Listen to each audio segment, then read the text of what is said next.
Hello and welcome back to Euro Transfer Talk, where we assemble once again to round up the latest rumours and gossip surrounding the continent's best players.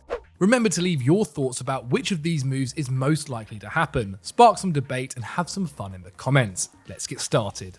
We begin this week's episode in North London, where high-flying Spurs are reportedly in talks with Atletico Madrid over the signing of 28-year-old Yannick Carrasco. The Belgian international has long been admired by Tottenham's head coach Antonio Conte, and according to The Telegraph, the Italian could land the former Monaco man for a cut-price fee. Carrasco has a release clause of £51 million, but journalist Jason Burt expects the deal to be struck for far less. While Spanish newspaper AS are reporting that Spurs have offered a loan with an obligation to buy. The Belgian can play either as a winger or as a wing-back, and spent much of last season deployed on the left-hand side as an attacking fullback. If he joins the Lily Whites, he's expected to provide competition for Emerson Royal on the right. Spurs tried to sign Carrasco in January, but Simeone was keen to keep hold of the player, who has played a key role over the years under the Argentine. However, the club are under pressure to sell some players to make sure they comply with the salary cap imposed by La Liga, which could therefore see Carrasco depart the Wanda Metropolitano before the window closes on Thursday. Football London's Alistair Gold has played down these reports, suggesting that Spurs are focusing their attention on other targets, prioritising a more naturally attacking winger.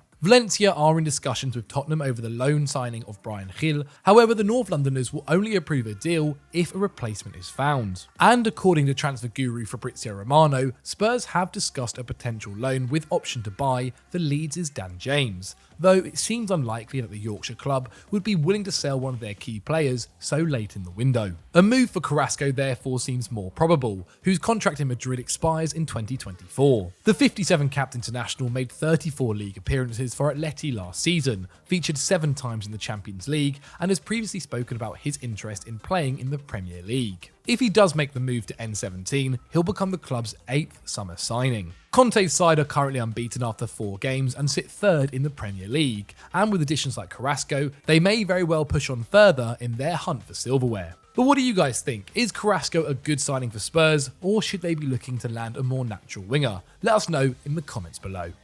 We head over to Amsterdam now, where new manager Alfred Schreuder is coming to terms with life as boss of Ajax. Winners of 3 of the last 4 league titles, their excellent Champions League form last term under Erik ten Hag, which included 6 wins out of 6 in the group stage, has once again seen the Vultures descend on the Johan Cruyff Arena. Once Antony's departure to Man United is confirmed, they would have made €225 million on player sales this summer, with the Brazilian expected to become the 12th player to leave the Dutch capital.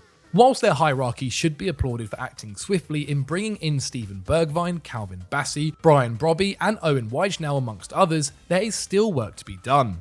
According to the Daily Mail, after being linked with a move for former star Hakim Ziyech for weeks, they have grown tired with Chelsea's demands over the potential fee. Despite losing Werner, Lukaku and Hudson-Odoi this summer, Tuchel has shown no inclination to play Ziyech this term, handing the 29-year-old Moroccan 26 league minutes across their first 4 games. When he has been played on the pitch, Ziyech has shown glimpses of his Ajax form, with his 14 goals and 10 assists in 89 games in all competitions, a solid but unspectacular return. Unfortunately for the former Twente man though, Ajax's patience is reportedly running thin, with Sevilla's Lucas Ocampos and Aston Villa's Leon Bailey being sounded out as alternatives. 28-year-old Ocampos has proved to be a solid performer for the Andalusian since joining from Marseille in 2019, with his 17 league goal contributions in 33 games during his debut campaign, the peak of his 3 years in southern Spain. Leon Bailey, in contrast, has been a bitter disappointment since his €33 million move from Bayer Leverkusen, with the 25-year-old only fit enough to play 937 league minutes to date, during which he has scored 1 and assisted 3. In our opinion, given his history with the club and quality, Ajax should be doing everything in their power to sign Ziyech. But guys, who would you suggest they sign if they fail to land him? Ocampos or Bailey? Let us know down below. Next, we travel to Turin, where Juventus are looking to finalise what has been a pretty promising window for the Bianconeri. They have managed to add the highly rated duo of Bremer and Kostic to their squads, whilst also securing the services of Pogba and Di Maria on free transfers and Milik on loan, but Allegri isn't done there. Despite the glaring need for an additional centre-back, the wily Italian seems determined to add to his midfield options. Their primary target has appeared to be PSG's Leandro Paredes, with a deal reportedly close to being completed, and Fabrizio Romano tweeting last week that a loan with an option to buy of €15 million was set to be agreed. But Sky Italia were reporting this morning that PSG were having doubts, which means that with hours to go until the end of the window, the 36-time Italian champions have had to draw up emergency plans. In a surprising turn of events, we can reveal that if the Paredes deal does fall through, Allegri will look to sign Aston Villa's Douglas Luiz. The 24-year-old Brazilian made 111 appearances for the club over his 3 completed seasons, but the arrival of Boubacar Kamara this summer has threatened his role in the side, and he has only played 91 league minutes so far this term. Having entered the final 12 months of his deal, Villa might be willing to offload the former Man City midfielder, valued at just under €40 million by Transfermarkt, rather than lose him for free next summer. Would Luiz be good enough for Juve though? We aren't so sure. Over the last year, he has ranked in the bottom 50% of midfielders for shots, progressive passes, dribbles, pressures, tackles, blocks and clearances, and given the fact the likes of Arthur, Rabiot and McKennie have failed to win over the doubters in Turin, we struggle to imagine the Brazilian doing so. If he was deemed replaceable by Gerrard, surely he won't be good enough to improve Juventus. If we were Allegri, we'd be doing everything in our power to land Paredes before the window slams shut.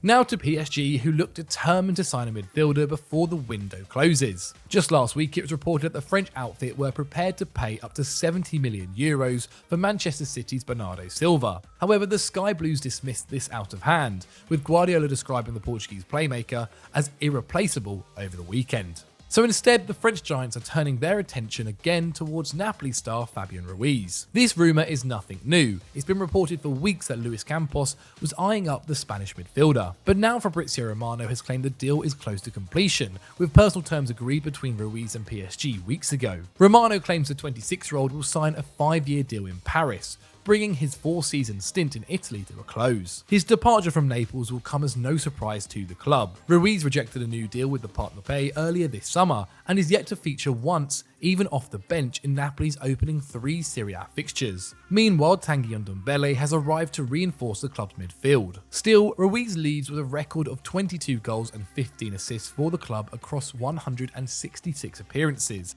output that will be tough to replace. Ruiz can look forward to plenty of silverware in Paris, but will he get the game time he deserves? PSG have already brought in Vitinha and Renato Sanchez this summer, and have Verratti, Danilo Pereira and Julian Draxler also vying for opportunities. In short, Ruiz has a big challenge on his hands, not sinking into obscurity at the Parc des Princes. And finally, what else can we discuss but the most tragic transfer story of the summer? Cristiano Ronaldo's desperate hunt for a new club. You all know the situation by now. CR7 wants to leave the Red Devils for Champions League football, but no one wants him. Last week it was reported by Duncan Castles at Times Sport that Thomas Tuchel turned down Ronaldo for Chelsea on the advice of his friend Ralf Rangnick, while Napoli are the latest outfit to reject the advances of his agent Jorge Mendes. Swapping a 23-year-old Victor Osimhen for a 37-year-old forward is unsurprisingly not on their agenda. However, it appears Mendes hasn't given up sending his clients to Naples, with the Independent now claiming he is still trying to engineer a loan move to the Italian outfit. Sporting Club de Lisbon are the other team on the table, though it remains to be seen how the green and white would be able to stomach even a portion of Ronaldo's €500,000 per week wages, or how keen the former Real Madrid star is on returning to his boyhood club. The Express also believe Mendes has contacted Chelsea once again, putting Ronaldo in the frame should the Blues' move for Pierre-Emerick Aubameyang fall apart. Regardless of where he heads next, it has been a humbling summer for the 5-time Champions League winner, with Bayern Munich, Borussia Dortmund, the Milan clubs and Madrid teams all turning him down. His star power looks to have finally faded. And if he can't engineer a move to Napoli, Sporting or Chelsea, he could be stuck on the bench at Old Trafford all season. So that was this week's Euro transfer talk, the last one before deadline day. Let us know what you thought of these stories in the comments below. If you're not already subscribed to Eurofootball Daily, then click on screen right now. And as always, guys, don't forget to like and subscribe.